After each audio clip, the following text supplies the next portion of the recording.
Sir, உங்களால் முடியாமல் இருக்கலாம், ஆனால் என்னால் முடியும். இதை பாருங்க. அதன் பின் சர்வேஷ் ரவிக்குமாரிடம் ஒரு விஷயத்தை சாதாரணமாக கூறினான். அதை கேட்ட ரவிக்குமார் பேச்சு மூச்சின்றி அதிர்ச்சியில் நின்றார். உடனே ரவிக்குமார் சர்வாவை கையோடு கான்ஃபரன்ஸ் ரூமுக்குள் அழைத்துச் சென்றார்.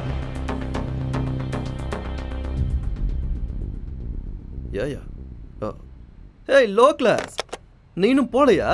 Kishore, behave yourself. யாரா இருந்தாலும் முதல்ல ரெஸ்பெக்ட் பண்ண கத்துக்கோ. வேதிகா, நம்ம சர்வேஷ்க்கும் ஒரு சான்ஸ் கொடுத்து பார்க்கலாமே. He has a good plan.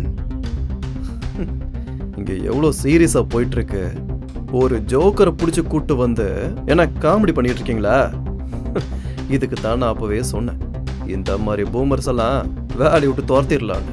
Excuse me, mind your words.